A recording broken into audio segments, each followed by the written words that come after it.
Part 3: Egyptian Origin. Up to this point, the focus has mostly been on clearing the ground, questioning the standard narrative, and, in particular, the assumption that the Essenes were responsible for the Dead Sea Scrolls. But pointing out weaknesses in that view only goes so far. If the Essene explanation doesn't hold, then the obvious question is, what does? That's where this next section comes in. From here on, the discussion shifts from tearing down a theory to building one. I'm going to start laying out an alternative explanation for who may have been behind the scrolls. This isn't presented as a final airtight conclusion, but as a serious attempt to follow the evidence in a different direction. One in several key ways seems to fit the material better than the traditional view. What begins to emerge when you step outside the Essene framework is a pattern that points more naturally towards an Egyptian-centered group. That might sound unexpected at first, but as the pieces are put together, the themes, the structure of certain texts, the underlying assumptions, you start to see that this setting accounts for details that otherwise remain difficult to explain. It doesn't solve every problem, but it does reduce a number of tensions that the standard model tends to leave hanging. Before getting into that argument directly, though, there's an important piece of groundwork that needs to be addressed: the calendar system used in the scrolls. The next chapter focuses on that issue, specifically how the Dead Sea Scrolls reckon time, and how that differs from what we see in the biblical text. On the surface, it may seem like a minor or overly technical topic, and if it's not something you're particularly interested in, you could move past it without losing the basic direction of the argument. However, it plays a larger role than it might appear at first. The way a group measures time is rarely incidental. It reflects deeper assumptions about authority, tradition, and interpretation. In this case, the calendar becomes one of the clearer markers of separation between the world of the scrolls and what we might expect from a more national Judean setting. So while the next chapter may feel like a bit of a slowdown, it serves a purpose. It lays the foundation for what follows, and without it, some conclusions in later chapters won't carry the same weight. And this chapter is really boring. I've never been able to read through it without having to walk away or fall asleep trying to get through it in one go, so we'll see how this goes. Chapter 14: The Biblical Calendar and the Dead Sea Scroll Calendar. Timekeeping has always occupied a central place in religious life, shaping not only the rhythm of daily existence, but the very structure of worship, memory, and communal identity. In the Hebrew Bible, time is not treated as an abstract or neutral sequence of moments. It is ordered, sanctified, and regulated by divine command. Days, weeks, months, and years are woven into Israel's covenantal obligations, determining when sacrifices are offered, festivals observed, and I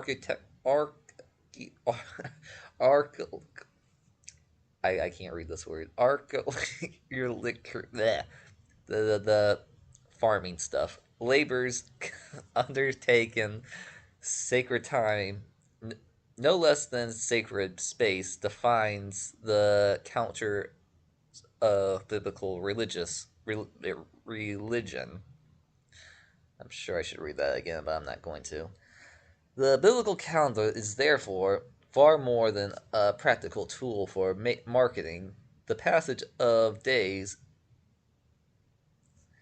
Alright, I will read that again. The biblical calendar is therefore far more than a practical tool for marking the passage of days. It governs the liturgical year, anchors Israel's feasts to the seasons of sowing and harvest, and coordinates communal observance across the nation. Rooted in the cycles of the moon, yet tethered to the solar year through periodic adjustments, the calendar reflects a dynamic balance between observation and regulation. Months begin with the appearance of the new moon, while festivals such as Passover and the Feast of Booths are fixed not only to dates, but to cultural, that word again, realities, ensuring that the sacred observance remains aligned with the created order. Argue culture. Argue culture. Yeah, that. Let's try that again. I think I can read it this time. To dates, but to argue, argue culture. I don't know why I can't say it. Reality is ensuring to sacred observances remains aligned with the created order. Because of this integration, the biblical calendar has traditionally been understood as a unifying system, flexible enough to respond to natural cycles, yet authoritative enough to maintain communal coherence. It presumes shared observations, priestly and communal oversight, and a degree of interpretive judgment in determining when sacred time begins and ends. In this sense, the calendar embodies the lived religious experience of Israel, linking heaven, earth, and community in a single temporal framework. When the Dead Sea Scrolls were discovered in the mid 20th century, scholars naturally expected the calendrical texts among them to reflect the same biblical pattern.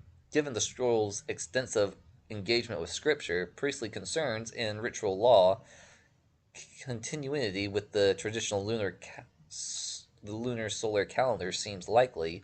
Instead, researchers encountered something unexpected: a structured, mathematically precise calendar that diverges sharply from the observ- observational model preserved in the Bible. The so-called Qumran calendar appears in multiple scrolls and is characterized by a fixed 364-day year divided into exact weeks and quarters. Festivals occur on the same day of the week every year, eliminating the variability inherited in lunar observation. While the system preserves certain biblical themes, such as orderly time, priestly regulation, and festival sanctity, it departs significantly from calendrical logic of the Torah. The presence of this alternative calendar immediately raised questions that extend beyond chronology. Differences in timekeeping are never merely technical. They are they signal competing claims about authority, legitimacy, and correct interpretation of divine law. A calendar determines not only when rituals occur, but who has the authority to declare sacred time, to resolve disputes, and define communal obedience. The contrast between the biblical calendar and the calendrical system found in the Dead Sea Scrolls thus opens a window into deeper issues of ritual practice, theological emphasis, and communal self definition. Whether understood as an idealized priestly model, a sectarian innovation, or a deliberate corrective to perceived corruption, the Dead Sea Scroll calendar represents a meaningful departure from the biblical norm, one that invites careful examination before broader conclusions are drawn. The Hebrew Bible presents a calendar system fundamentally rooted in the lunar cycle. With months defined by the appearance of the new moon, this approach reflects an ancient and widely shared method of timekeeping. In the Near East, yet in Israel's case, and is given distinctive theological and liturgical significance. Time is not measured abstractly, but is observed, declared, and sanctified within the community in obedience to divine instruction. The lunar months. At the heart of the biblical calendar is the monthly cycle of the moon. Each new moon begins with a sighting of the new moon at an event known as the Rosh Chodesh, head of the month. This moment marks the transition from one sacred unit of time to the next and is itself treated as significant, accompanied by offerings and communal acknowledgement in Numbers 10:10. Because of this lunar cycle, averages approximate to 29 and a half days. Biblical months naturally alternate between 29 and 30 days. This variability is not treated as a defect, but as an expected feature of a calendar grounded in observation. The length of the month is determined not by mathematical abstraction, but by visible rhythms of the heavens. The structure of the year. A year composed of 12 lunar months totals roughly 354 days, falling about 11 days short of a solar year. Left unadjusted, the discrepancy would cause festivals tied to agriculture seasons to drift steadily backwards through the year. The biblical calendar addresses this tension not by abandoning the lunar framework, but by periodically inserting a intercalary month. This additional month, later known as Adar II, creates a 13th month year when necessary, realigning the calendar with the solar cycle. While the Torah does not prescribe a fixed formula for intercalculation, it presupposes the need for such adjustment by anchoring such festivals to seasonal realities. The system therefore depends on communal judgment and authoritative oversight rather than rigid calculation, allowing flexibility while preserving seasonal integrity. Festival alignment in agricultural context. I'm getting better at reading that word. The biblical calendar tightly integrates religious observance with the agricultural year. Festivals are not only commemorations of historical events, they are also celebrations of God's provision through the land.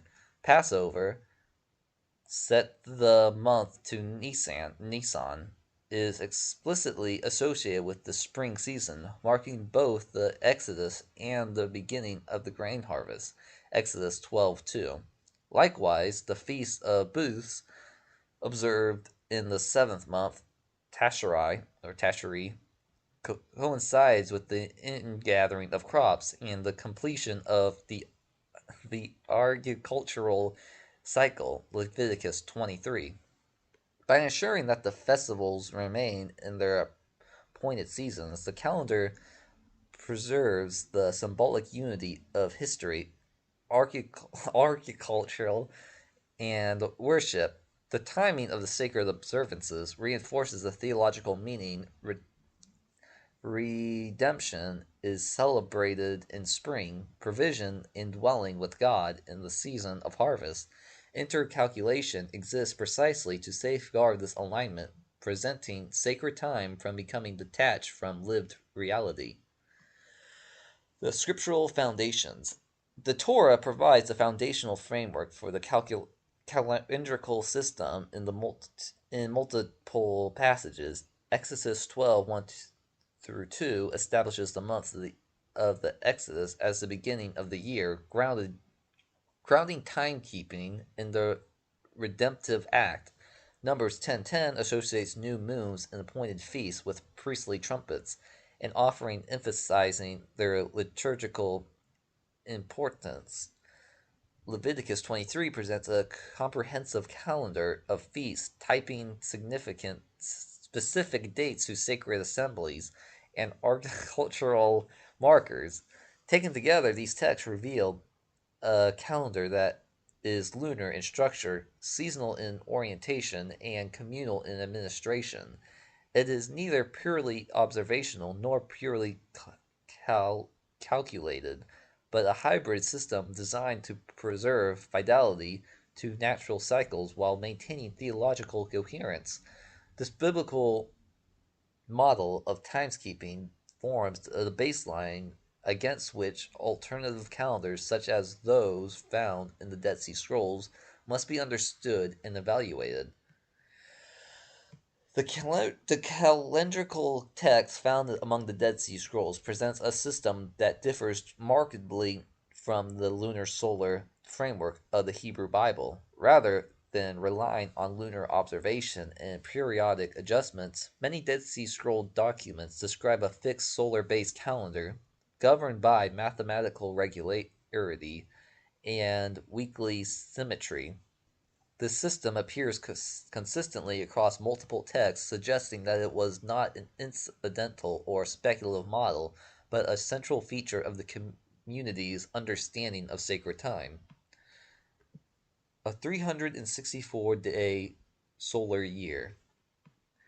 One of the most distinctive features of the Dead Sea Scroll calendar is its use of a 364-day year. This year is divided into exactly 52 weeks of 7 days, creating a perfectly ordered structure in which each date consistently falls on the same day of the week every year. Unlike the biblical calendar, which must accommodate the irregularity of the lunar months, the Dead Sea Scroll system eliminates variability by design. Because the year is solar and fixed, there is no need for intercalculation. Months are composed of uniform 4-week units, and the total length of the year remains consistent. The calendar is therefore not observational, but schematic, governed by numerical precision rather than the appearance of celestial bodies. A further defining feature is the placement of the year's beginning. In several Dead Sea Scroll texts, the years is said to commence on the fourth day of the week, the day on which the sun, moon, and stars are created in Genesis 1. This theological anchoring reinforces the calendar's claim to cosmic order, aligning sacred time with the structure of creation itself. As a result, festivals recur on fixed weekdays year after year, producing a liturgical rhythm that is entirely predictable. Quarterly structure and festival dates. The 364-day year is organized into 4 equal quarters, each consisting of 13 weeks. This quarterly division plays a significant role in the timing of festivals and sacrificial cycles. Major feasts are assigned precise dates within the framework, ensuring uniformity across years and eliminating the uncertainty associated with the lunar observation. In this system, festivals do not shift in relation to the week. Passover, for example, always falls on the same weekday, as do other major observances. The emphasis is placed on the consistency and order rather than responsiveness to natural signs. Sacred time becomes something codified and regulated, not something discerned anew each month. This calendrical precision attends beyond festivals to the broader structure of worship. The regularity of the calendar facilitates a tightly controlled liturgical schedule, reinforcing the idea that proper observance depends on coherence to an established divinely ordered timetable. Sectarian and communal implications. The adoption of the solar calendar carries implications that extend beyond chronology.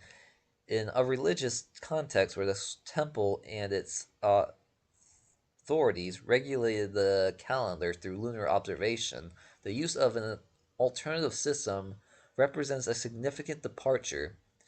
By following a fixed solar calendar, the community reflected in the Dead Sea Scrolls effectively removes itself from dependence on the temple-sanctioned declarations of the new moon.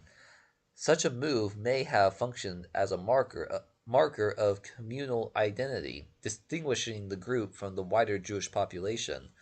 Calendar choices becomes a declaration of authority. To observe festivals on the different days is to claim that one's understanding of divine law is more accurate or more faithful than that of competing authorities.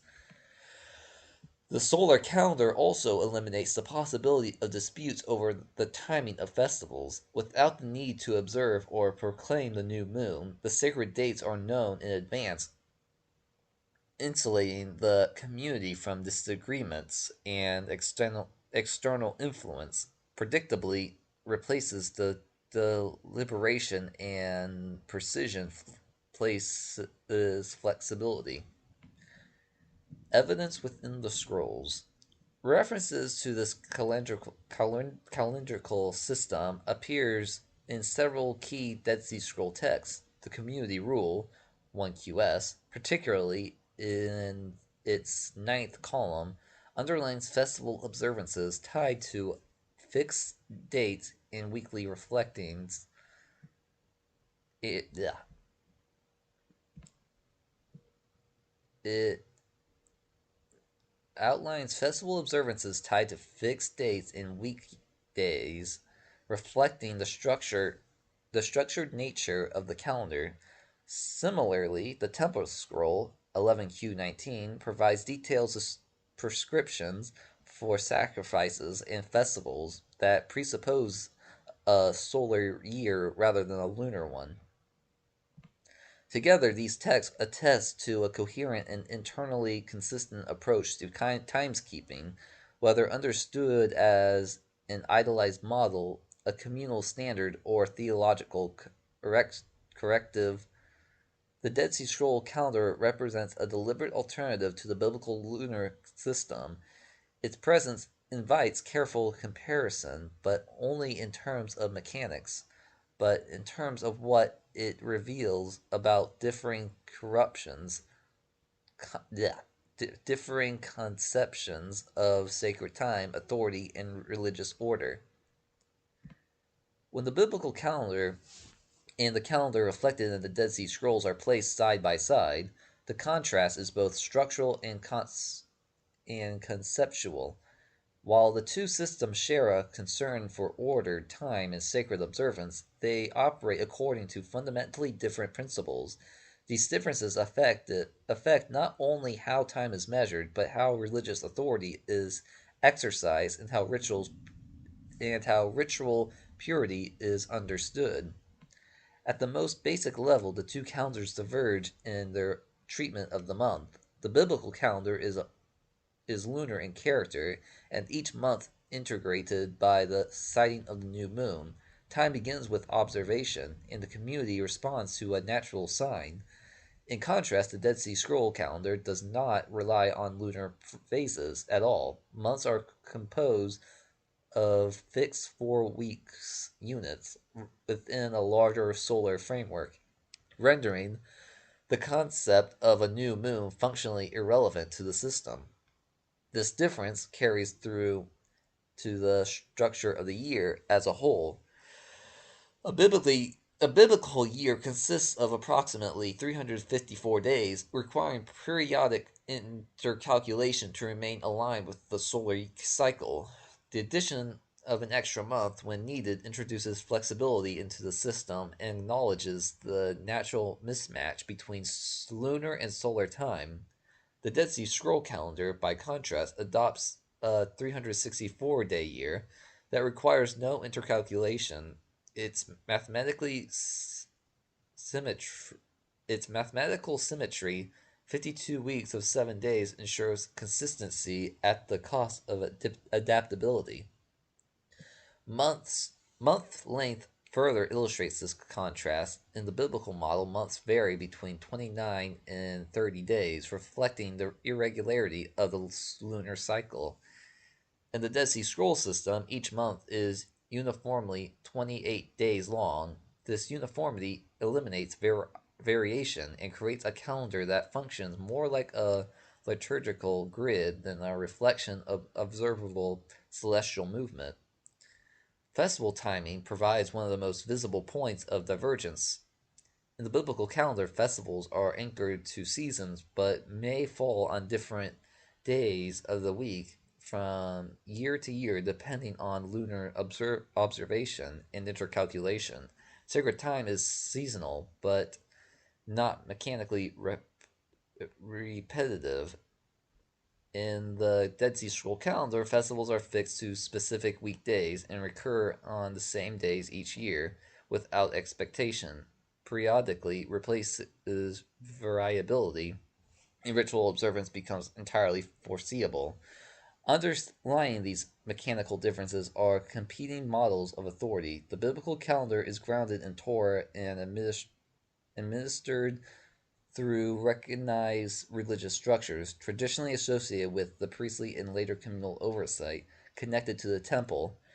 Its reliance to observation presumes shared authority and communal preparation. The Dead Sea Scroll calendar, on the other hand, reflects a more insular form of authority. Its fixed nature suggests control within a specific group, independent of the temple based calendrical declarations.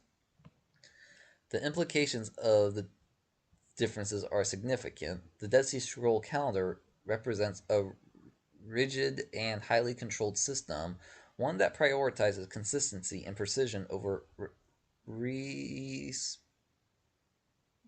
over responsiveness to natural signs. This rigidity likely reflects theological concerns about correctness in ritual practice, including the convention that sacred observe, obs, observance must conform exactly to a divinely ordered pattern.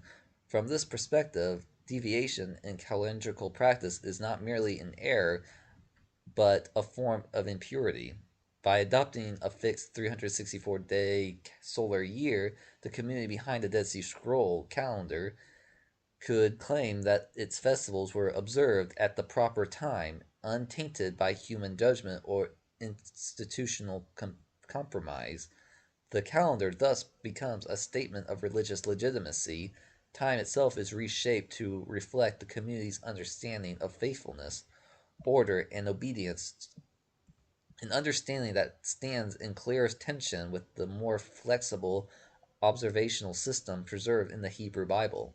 This contrast does not yet resolve questions of origin of historical purity, but it does clarify the stakes. The difference between the two calendars is not accidental or minor, it represents a deliberate alternative version of sacred time, one that invites closer scrutiny as the discussion moves forward.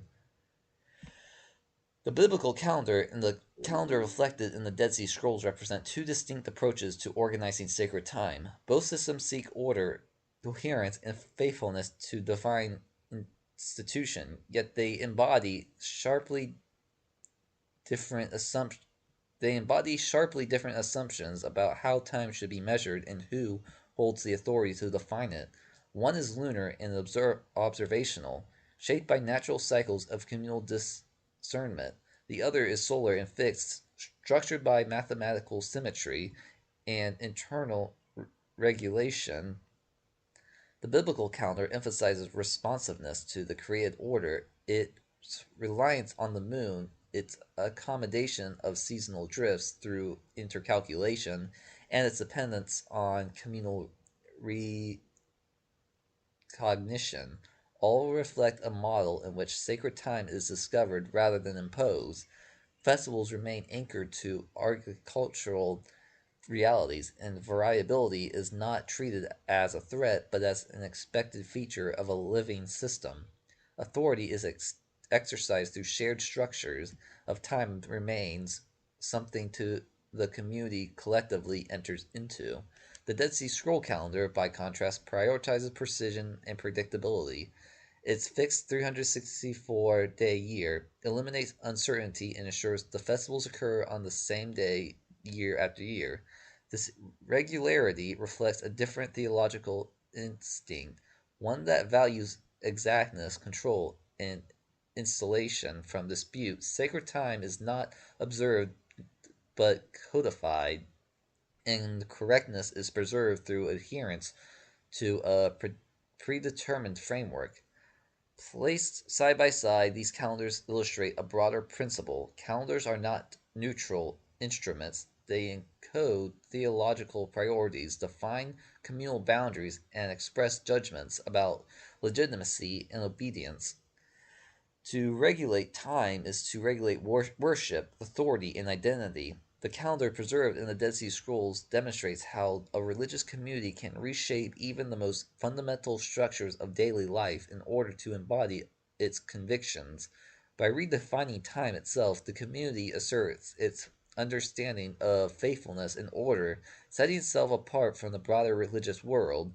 This contrast does not yet resolve questions of historical origins or interpretation, but it establishes the essential framework for understanding why calendrical differences matter and why they will continue to play a central role in the discussion that follows. And that was repetitive. I need to rewrite some of this stuff, but we got through it, so that's the end of that chapter. So I think that's probably the most boring chapter, so I think it should be downhill from here.